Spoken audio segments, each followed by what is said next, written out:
창세기 44장. 요셉이 꾀를 내다. 그 후에 요셉이 자기 집의 관리인에게 명령을 내렸습니다. 저 사람들의 자루에 곡식을 넣을 수 있는 대로 넣어라. 그리고 그 곡식 자루 속에 돈도 넣어 주어라. 그리고 내 은잔을 저 막내 동생의 자루에 넣어라. 그리고 그 자루에 돈도 넣어라. 관리인은 요셉이 말한 대로 했습니다. 새벽이 되어 형들은 나귀를 끌고 길을 떠나게 되었습니다. 그들이 성을 떠난 지 얼마 되지 않아서 요셉이 자기 집의 관리인에게 말했습니다. 그 사람들을 뒤쫓아라. 그 사람들을 붙잡게 되면 왜 선을 악으로 갚느냐? 너희들이 훔친 자는 내 주인이 술을 마실 때 쓰시는 것이다. 그리고 꿈을 해몽하실 때도 그 잔을 쓰신다. 너희는 너무나 몹쓸 짓을 했다. 하고 말하여라. 그리하여 관리인은 요셉의 형들을 뒤쫓아가서 요셉이 하라고 한 말을 그들에게 했습니다. 그러나 요셉의 형들이 관리인에게 말했습니다. 왜 그런 말씀을 하십니까? 우리는 그런 일을 할 사람들이 아닙니다. 우리는 우리 자루 속에 있던 돈도 당신에게 다시 돌려주었습니다. 우리는 그 돈을 가나안 땅에서 다시 가지고 왔습니다. 그런 우리가 당신 주인의 집에서 은이나 금을 훔칠 리가 있겠습니까? 만약 그 은잔이 우리들 중에 누군가의 자루에서 나온다면 그 사람을 죽여도 좋습니다. 그리고 우리는 당신의 노예가 되겠습니다. 관리인이 말했습니다. 당신들 말대로 하겠소. 하지만 은잔을 훔친 사람만 내 종으로 삼을 것이요. 다른 사람들은 그냥 가도 좋소. 그리하여 모든 형제들이 서둘러 자루를 내려서 풀었습니다. 관리인이 맏형에서 막내 동생에 이르기까지 한 사람씩 자루를 살펴보았습니다. 관리인은 베냐민의 자루 속에서 은잔을 찾아냈습니다. 형들은 너무나 슬퍼서 자기 옷을 찢었습니다. 그들은 자루를 나귀에 다시 실은 뒤에 성으로 돌아갔습니다. 유다와 그의 형제들이 요셉의 집으로 돌아왔을 때 요셉은 집에 있었습니다. 그들은 요셉 앞에서 땅에 엎드려 절했습니다. 요셉이 그들에게 말했습니다. 어찌하여 이런 일을 저질렀느냐? 나 같은 사람이면 이런 일쯤 점을 쳐서 다 알아낼 수 있다는 것을 몰랐느냐? 유다가 말했습니다. 총리님께 무슨 말씀을 드릴 수 있겠습니까? 그리고 우리에게 죄가 없다는 것을 어떻게 보여드릴 수 있겠습니까? 하나님께서 우리의 죄를 드러내셨습니다. 그러니 이 잔을 훔친 베냐민뿐만 아니라 우리 모두가 총리님의 종이 되겠습니다.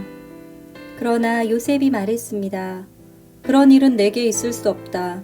오직 은잔이 그 짐 속에서 발견된 사람만이 내 노예가 될 것이다. 나머지 사람들은 자유롭게 너희 아버지에게로 돌아가도 좋다. 그러자 유다가 요셉에게 나아가서 말했습니다. 총리님께 한 말씀 드릴 테니 허락해 주십시오. 제발 저에게 노여워하지 마십시오. 총리님은 파라오만큼이나 높으신 분입니다. 전에 저희가 여기에 왔을 때 총리님은 너희에게 아버지나 다른 형제가 있느냐? 하고 물어보셨습니다.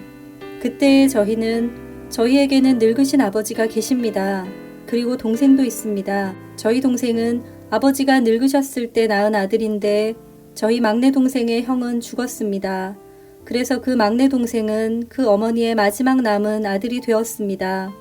우리 아버지는 그 아이를 매우 사랑하십니다. 라고 대답했습니다. 그러자 총리님은 저희에게 그 동생을 나에게 데려오너라. 그 사람을 보고 싶다. 하고 말씀하셨습니다. 우리는 총리님께 그 어린아이는 자기 아버지를 떠날 수 없습니다. 만약 그 아이가 아버지를 떠나면 아버지는 돌아가시고 말 것입니다. 라고 말씀드렸습니다. 하지만 총리님은 너희 막내 동생을 데리고 와야 한다. 만약 데리고 오지 않으면 다시는 나를 못 볼 줄 알아라. 하고 말씀하셨습니다. 그래서 저희는 저희 아버지에게로 돌아가서 총리님께서 말씀하신 그대로 말씀드렸습니다. 얼마 뒤에 저희 아버지께서 다시 가서 곡식을 좀 사오너라 하고 말씀하셨습니다. 그래서 저희가 아버지께 말씀드렸습니다. 막내 동생과 함께 가는 것이 아니라면 갈 수 없습니다. 막내 동생을 데리고 가지 않으면 총리를 만날 수 없을 것입니다. 그러자 제 아버지께서 저희에게 말씀하셨습니다. 너희도 알듯이 내 아내 라헬은 내게 두 아들을 낳아주었다.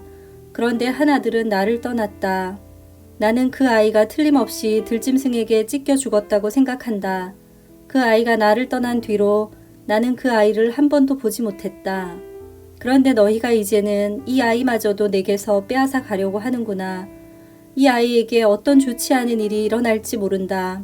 그렇게 되면 나는 죽을 때까지 슬퍼하게 될 것이다. 그러니 저희가 그 막내 동생 없이 집에 계신 아버지께 돌아가면 어떤 일이 일어나겠습니까? 저희 아버지에게 그 아이는 무엇보다도 가장 소중한 아들입니다. 아버지께서 만약 그 아이가 저희와 함께 오지 않는 것을 아신다면 아버지는 돌아가실 것입니다.